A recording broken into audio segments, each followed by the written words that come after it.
I know we're joined now by Coach Phillips. Coach, thanks for joining us. You're going to be playing in some hot weather, so you got to get used to that as well during this time of the year, I would assume. Oh, yeah, no problem now. These guys are conditioning. Well, that's it, Coach. Look, Not it's in shape, that's on me. no, So, and you know what? It's early, and I know that you have practice with the guys later today. Look, it's we just got we get it. We've been at it since 6:30 this morning. So the boys have been at it since 6:30 this morning. yeah, we've been in team meetings. Beautiful, absolutely beautiful. You hit the field later today. We hit the field in 15 minutes for pre-practice. Fantastic. We always have a 30-minute pre-practice. Right, great. That's great, Coach. How are they looking thus far? Brand new for you. It's brand new for them at this point with the new coach. How's it going thus far in the season? It's going outstanding. Kids have bought into the system. They're excited. We haven't had anybody drop out. It's been a pretty tough series of doubles that we've been going at, but we're well into our offensive and defensive systems. They're doing a great job. Out of curiosity, Coach, being an alum of the school, what do the numbers look like for you? You haven't had any drop out. What do the numbers look like for you? I'm in good shape. I'm 50 plus on the varsity team and about 30 freshmen right now. Wow. I'd like a little bit more. I'd like it at 65 and 35. I'd like 100 in the program, but I'm happy with 53. They're all quality kids, so. We're probably going to ask you questions that you have been asked 100 times before, and we'll be asked 100 more times. But you're jumping up from Division III, where Alvirne was last year, up to Division I. It's more than a numbers game. It's also a pretty big step in talent. Do you agree with that, or is it, or do we make a little bit too much of that?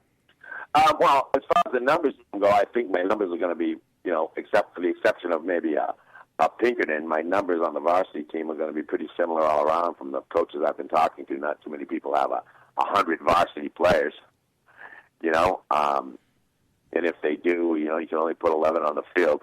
So as far as numbers go, the numbers part of it doesn't concern me at all. As far as the talent level part goes, again, talent fluctuates in this state every year, whether it's Division 1, 2, 3, 4, 5, or 6 when we used to have 6 divisions. So I got talented kids. I believe in my kids. I think we got some talent here. We've got speed. We've got some size. So I don't see why we cannot compete at the Division 1 level. It's certainly going to be different for the kids. But, I mean, there are good Division 3 teams out there last year, I'm sure. And, we'll be fine. We'll be fine talent-wise. Again, I think people make a bigger deal out of it than it is. With respect to I think it more affects numbers than it does necessarily talent. I mean, you could have I was at Bishop Gert for years. We were Division 2, and we didn't lose a Division 1 game for a number of years against a Division 1 opponent. So, and that was like Pinkerton. Yeah, I was there. We were successful against some of the bigger teams in Division 1. So. I think it's just talent fluctuates, and it is what it is. And we'll find out when the season starts. So. Again, we're speaking with new Alvirne head coach, Mark Phillips. Coach, you've been on the sideline for a number of years for Bishop Girton as the assistant coach. You were known as kind of a fiery guy. How much of that will you continue to bring, as that I assume is just your personality? And how much do you kind of have to quell, I guess, when you're talking about being the head coach and having to be that top line guy? I'm not going to change. But, there's a lot of other logistical things that have to occur, as a head coach that I have to handle that I didn't have to handle before, but I'm still going to be the offensive coordinator. Right now I'm leaning towards still being in the booth, calling the plays. All right. But we all change as we get older. So I've been retired for a couple of years. I'm 50 now, so I'm still fiery. I just don't know if I'll be quite as fiery as I was when I was in my 30s. Coach, you're a young spring chicken still. Don't sell yourself short. But being an offensive coordinator or being the head coach, head coaching is logistics, and I can run things I want to run them, and my coach is outstanding. So. That makes it a really easy transition as far as I just tell guys what to do and they go do it. And they've been I've got guys that were head coaches before, so we've got a few head coaches on the staff with experience. So it's going great, it really is, and I'm not too concerned about my sideline demeanor. Coach, well, I actually have a two-part question now. Both came from your statements that you just made. The first part would be, from your perspective, as you said, you were still thinking about going up in the booth. What would drive you to that decision versus being on the sideline? And the second part of that question is, I know many fans can read who your coaching staff is if they can find it online, but speak to your coaching staff. Who do you have on that sideline? Who are you looking forward to having, and who's new on your sideline as well? So the two-part question there. Okay, you broke up on the first part. Okay, sorry about that. The first one was, from your perspective as a head coach, why the difference of you want to continue to go up in the booth versus on the sideline? Let me take that part first. I'm the offense. I'm gonna call most of the offensive plays. I believe I see the field better from up top. Yeah.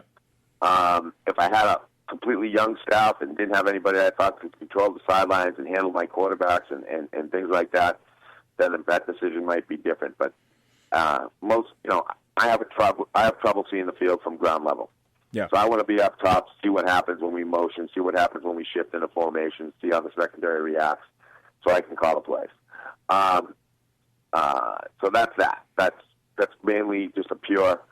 I'm comfortable calling the plays upstairs. I like to sit down. I like to script things out. That's where I'm comfortable being. That's probably where I'll be. To the second staff, part about my staff, speak to who I have. Well, Tim Walsh was my top assistant. He was at Girton in the early 90s with me.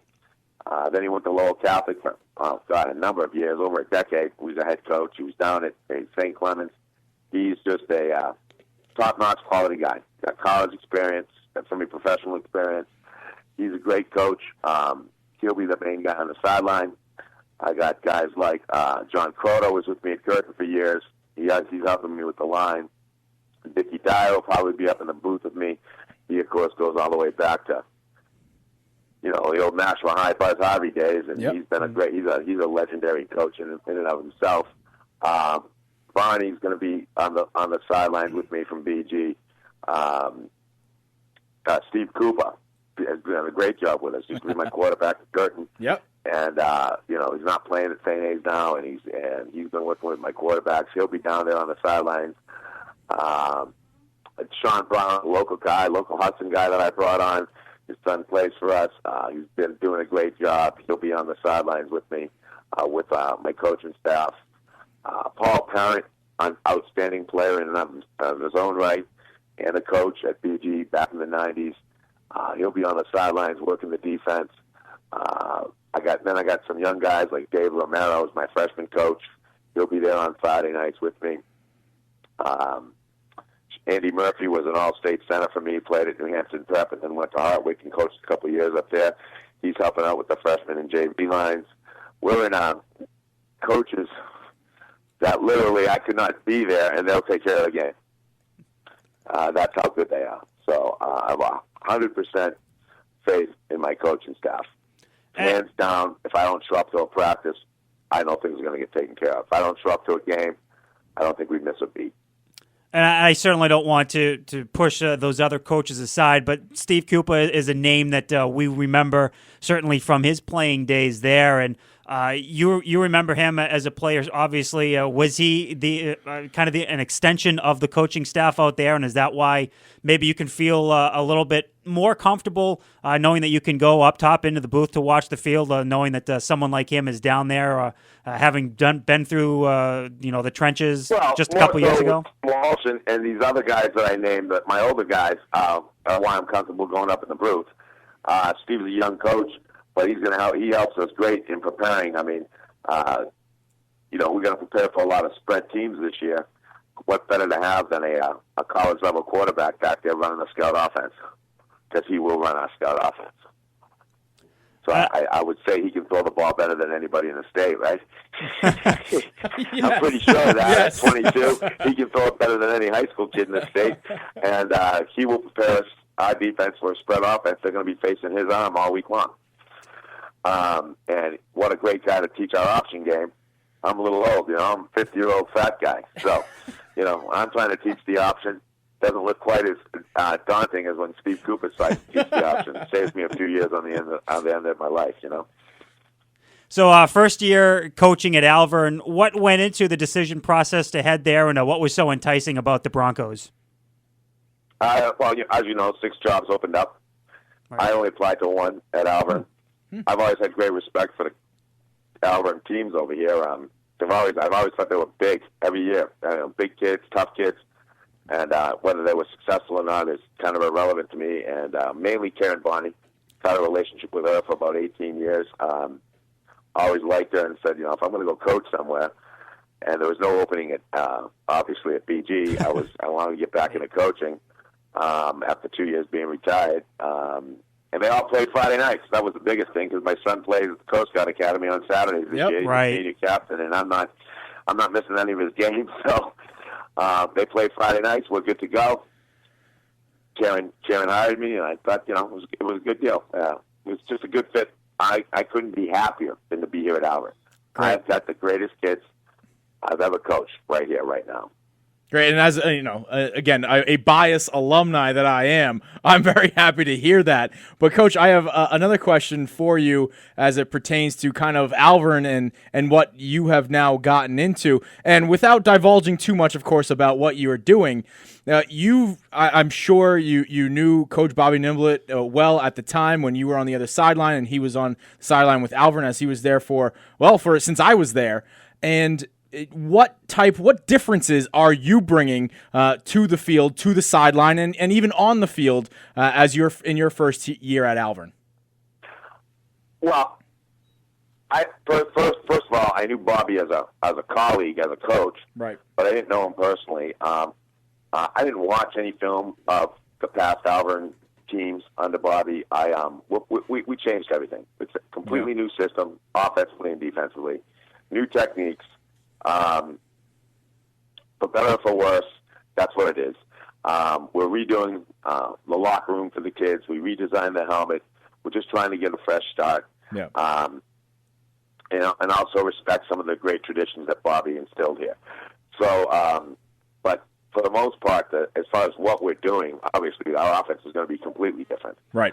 Our offense has, 32 formations. We run triple option. We run power. We run play action. It's pretty wide open. It's similar to what, we ran at Girton. Yep. And we adjusted to our kids and our talent.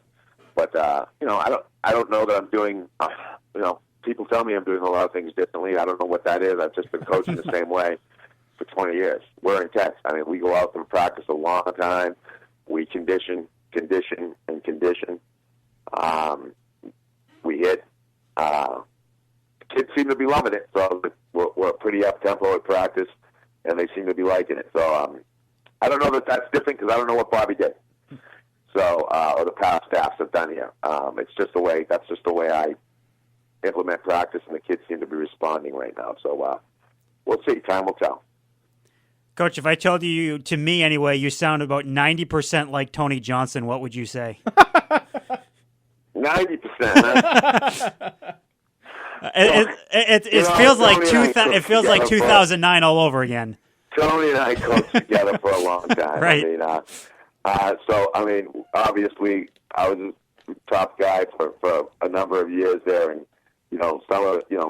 we did a lot of things right apparently because we won.